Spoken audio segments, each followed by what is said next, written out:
Hello everyone, it's Paul Tilley again. Welcome back. Today we're dealing with Chapter 8, Compound Interest, which is Section 8.3, where we're calculating the present value with compound interest. So this is the objective of this unit, and we're going to take a look at some of the example exercises in here. First of all, what I wanted to take a look at was number 1. Now, if you look at number 1 says, and this is, by the way, on page 274, number 1 says, if money can be invested to earn 2.5% compounded annually, how much would have to be invested today to grow to $10,000 after? So what we're asking is, what amount today to grow to a future amount of $10,000. So we know right off the bat, even before we consider interest rates or anything like that, we know that the amount today will be a lesser amount because that lesser amount is going to grow to $10,000. Now, the interest rate here is 2.5%, and it's compounded annually. Now that's important because the compounded annually means it's one compound per year. So we really don't need to do a lot of work on this. Okay, so the basic equation that is used in order to be able to calculate the present value is PV equals FV, which is the future value, divided by 1 plus I to the power of n. So let's take a look at the A case. So in the A case here, 10 years is the time, t equals 10 years. So if we plug that information into this formula, so in this case, PV equals the future value. We want $10,000 in the future. We want it to accumulate $10,000, hence that. 1 plus, and the rate is 2.5%, which is 0.025, to the power of n, and we have 1 compounds, and the question is, in this case, n is 10 years to the power of 10. So that's the basic equation there. That will be $10,000 divided by 1.28 and a bunch of other numbers. And I tell you, it's useful to keep the bunch of other numbers here. I haven't in this particular case, and that will come to $7,811.98. So in other words, we need to put $7,811.98 in the bank right now if it's going to earn 2.5% compounded annually, and if it sits there for 10 years, at the end of that period of time, we will have $10,000. So let's take a look at the time period where the next time period, in case B, it's 20 years. So let's take a look, same scenario, just different years. So again, PV is 10,000, 1 plus, again, the interest rate is 2.5%, so that's 0.25 to the power, in this case, of 20. We do the math on that. That's 10,000 divided by 1.64 and a stream of numbers, and I haven't written down the stream of numbers, but they're in the calculator there. And that will come to 6,102.71. Now I'll do the third one, and then I'll comment on both of them at the same time. And the last one says, what if we had 30 years? So n equals 30 years. So again, we do the same thing. P equals 10,000, 1 plus 0.25, so it's 1.25, to the 30. So in this case, that's 10,000 divided by 2.098. And that equates to $4,767.43. Okay, so let's see what this means. Essentially, we got 3 scenarios, each with different time periods. So if we, in the first instance, if we're going to keep it in for 10 years, we need to put $7,811 in place. if we're going to keep it in for 20 years in order to accumulate the 10,000, we need a lesser amount put in. That makes sense because it grows over a longer period of time. So $6,102.71 will, over 20 years at 2.5% compounded annually, grow to $10,000. Notice that after 30 years, however, you can see the effect of time on compounding. We need less than $5,000. We could put less than $5,000, $4,767.43 into an account that would earn 2.5% annually for 30 years. With considering compounding, that would grow in 30 years. It would basically double to $10,000. So that's number one. Now, let's take a look at the other example that's interesting here, number 3. Let's take a look at number 3. Now, if you read number 3 says, what amount invested today will grow to $10,000 after 25 years if the investment earns? So again, the future value in this particular case is $10,000, and it's 25 years. Okay, so that's the essential information that we're given to start off. And in a scenario, we got 4% compounded annual.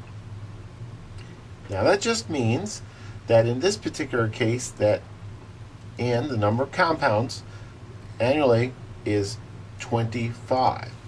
Compound it once a year for 25 years.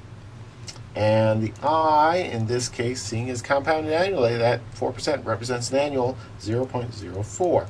We plug that into our equation, so the future value, or the present value, sorry, equals the future value, which is what we are given, 1 plus I to the n, and this is 10,000, 1 plus 0.04 to the n, in this case is 25, and that will come to $3,751.17. So what this is saying is if we took $3,751.17, put it in the bank at 4% compounded annually for 25 years, it would grow to $10,000. Now let's look at the B scenario. And the B scenario makes it a little more complicated, where it says 4% compounded semi-annually. So it's a 4% semi-annual. Now this is where we have to be careful, because whenever we get semi-annual, we have to ask how many periods is that? Well, it's 25 years times 2 payments per year. So that's 50 compounds. So n is 50 compounds. And the interest, again, it's 4%, but seeing it's a semi-annual, we have to take that and divide it by 2 because it's twice a year, so it's 2% per compound. So again, we just take that FV, 1 plus I to the n. The future value we want is $10,000, 1.02, because it's 2%. I've just added the 1 plus here, and it's 50.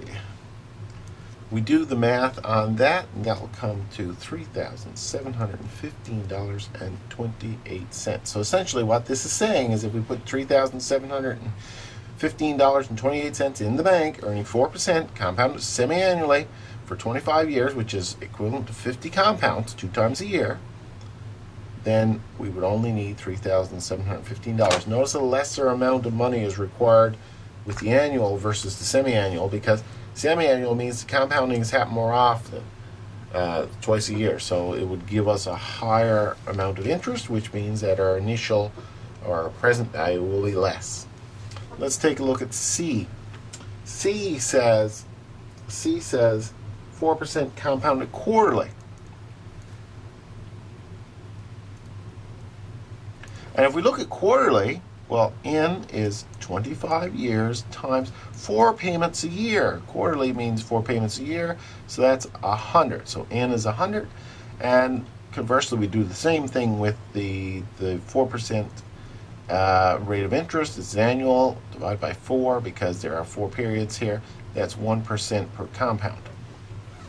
So again, the PV equals FV, 1 plus I to the N.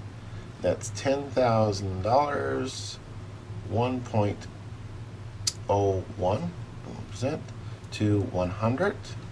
And that will give us an amount of $3,697.11. In other words, with quarterly compounding, we would only have to put in a smaller amount. $3,697.11 would grow, because again, compounding is happening more often. Interest on top of interest is growing more quickly.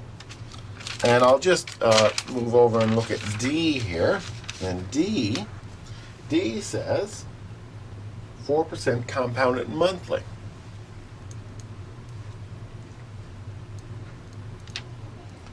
Okay, so in this particular case, our N, it's 25 years times monthly, that's 12 months in a year, so that is a total of 300 compounds. And I is 4%, but it's every month, so 4 divided by 12 will give us an interest rate of 0.333%.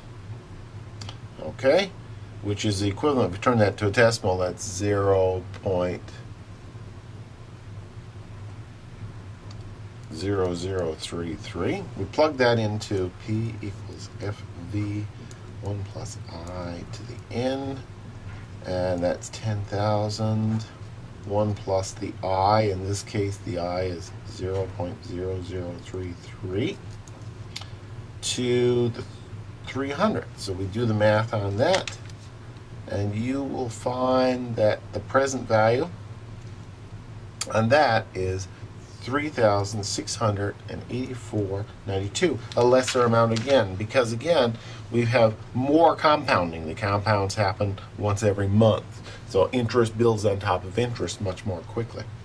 So that's number 3. Okay, so that's that one. Now let's take a look next at number 5. Number 5. So let's just read number 5 here. Number 5 says, what's the present value of $10,000 discounted at 4.5% compounded annually over 10 years? So 4.5% compound annually.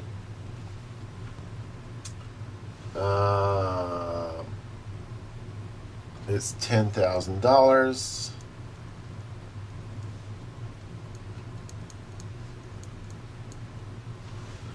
And 10 years.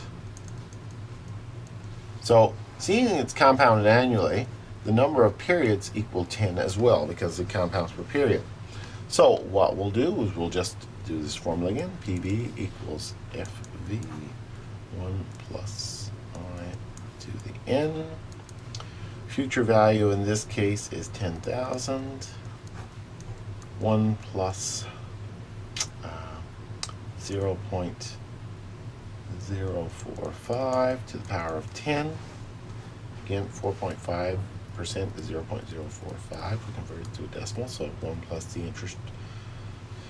And so the present value in this case is 6,439.28. In other words, 6,439.28. If we put that in the bank now, earning 4.5% compounded annually for 10 years, it would accumulate to $10,000.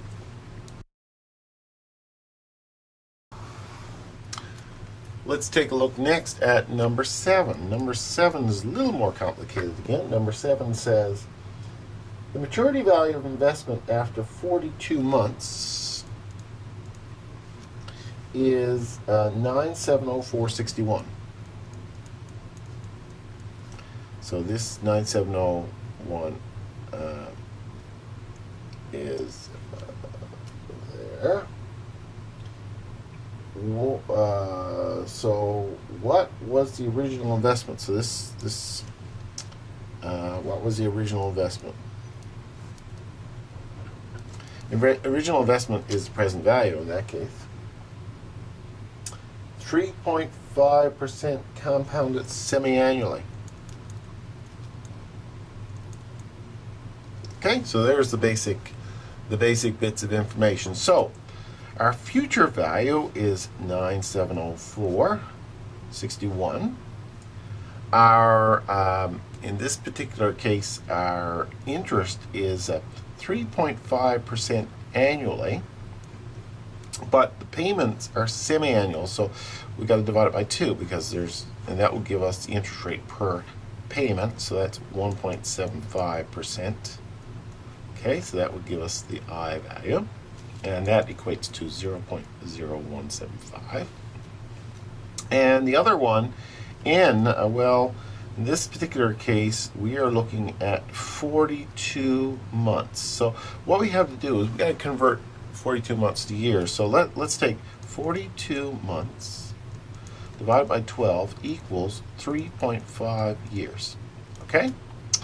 So now we say that semi-annually, so 3.5 years times 2 times a year equals 7 compounds.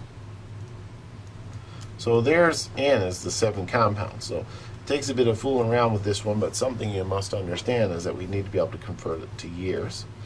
So simply we just plug it into the formula. Future value is 9704.61.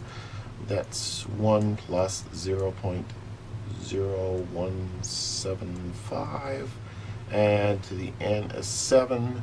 So in this case, then the present value is 8594.83, meaning that if we put $8,594.83 in a savings account for 42 months, earning 3.5% compounded semi-annually, it would grow to $9,704.61 at the end of the period.